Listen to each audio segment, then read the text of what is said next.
Olá, o meu nome é Felipe Vieira.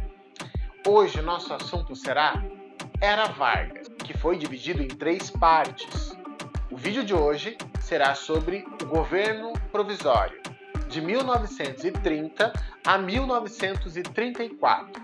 Então pegue seu papel e caneta e vamos à aula.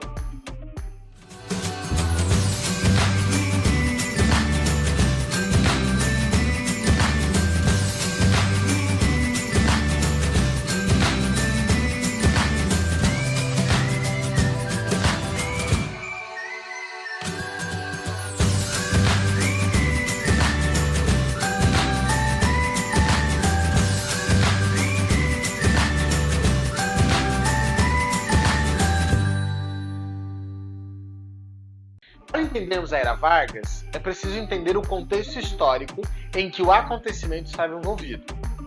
Então a gente começa pela Revolução de 1930, que é o que antecede o governo de Vargas, né?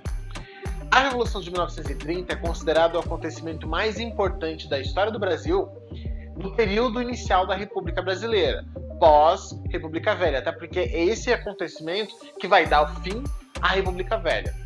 Mas antes disso, um pouquinho, né, a gente tem que lembrar que o Brasil era governado por oligarquias e isso deveria ter acabado com a Revolução de 1930. Acaba não acontecendo, a gente sabe que ainda existe, né?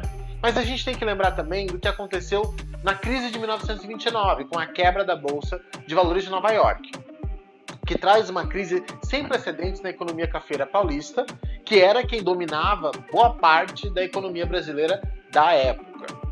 Lembrando também que Vargas acaba com a política do café com leite, e onde nesse tipo de política os presidentes brasileiros eram eleitos ou por São Paulo através dos cafés, né, das fábricas de café, das fazendas de café, ou de Minas Gerais através das fazendas de leite. E Washington Luiz, que era paulista, decidiu quebrar então esse acordo político do café com leite, mas a oligarquia queria Getúlio Vargas, certo? Para que se continuasse, se perpetuasse a ideia da organização política. Mesmo que a Aliança Liberal, que era o partido de Vargas, com todo o empenho que eles tiveram, eles não conseguiram vencer a eleição com uma grande diferença de margem. E se revoltaram com o resultado, afirmando que a eleição tinha sido fraudada. E de fato tinha sido fraudada. Então eles buscaram uma forma de destituir Prestes, mas não havia forma legal e fácil, então teria que ser uma revolução. Primeiramente buscando o apoio dos militares.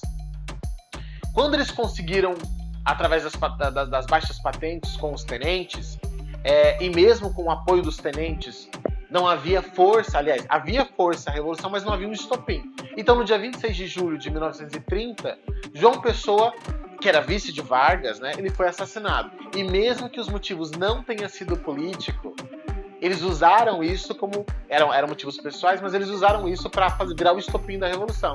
E várias ações militares aconteceram por parte do país, em várias partes do país. Em 3 meses, Washington Luiz foi deposto e Vargas assumiu o poder. Então esse contexto da Revolução de 1930 é que vai destituir o governo existente, vai impedir que Prestes assuma o poder do Brasil e vai dar o poder a Vargas. E aí agora a gente vai começar a entender um pouquinho do governo provisório de Vargas.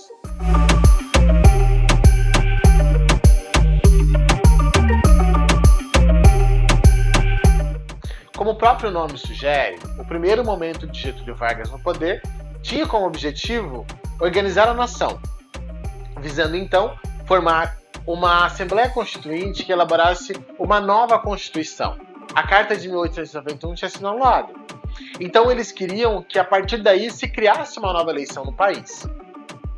Essas ideias eram partilhadas principalmente pelos liberais que eram constitucionalistas e haviam apoiado a Revolução de 1930. Getúlio Vargas, no entanto, tinha outros objetivos para o Brasil, que eram a centralização do poder em sua figura. Ele queria que o poder fosse centralizado na imagem dele. E ele era muito apoiado pelos tenentistas, aqueles que apoiaram ele no exército na Revolução de 1930, certo? Eles defendiam a implantação de um modelo republicano autoritário. A ideia de Vargas era, a princípio, reformar todo o modelo político brasileiro, pois ele tinha muito medo que as oligarquias tradicionais conseguissem retomar o poder, caso houvessem novas eleições. Sendo assim, uma das marcas do governo de Vargas, já manifestada no primeiro momento do governo provisório, foram as medidas centralizadoras. Entre as medidas centralizadoras, destacam-se a dissolução do Congresso Nacional e das Assembleias Legislativas Estaduais e Municipais e a substituição dos governadores dos estados por interventores que eram nomeados pelo próprio Vargas. Ou seja, ele trocou pessoas eleitas por pessoas que ele acreditava, que ele confiava, né? Essas ações, no sentido de retardar a elaboração de uma nova Constituição e a realização de uma nova eleição presidencial, começaram a gerar fortes insatisfações entre a elite política brasileira. Obviamente, né? Principalmente no estado de São Paulo, a partir de 1932. Então, para conter essas insatisfações, para tentar diminuir todo esse burburinho que estava gerando na elite política, ele promulga em fevereiro de 1932 um novo Código Eleitoral. E esse Código Eleitoral ele tinha determinações bastante modernas para a época.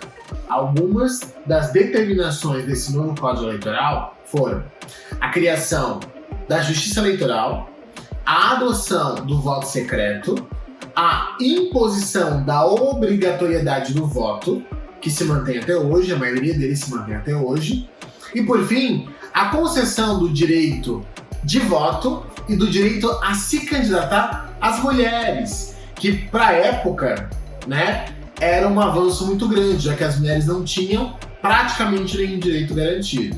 Só que elas tinham que ser maiores de 21 anos. De todos os avanços que o governo provisório trouxe, essas são as principais ações. O próximo assunto do nosso próximo vídeo vai ser o governo constitucionalista. Até mais!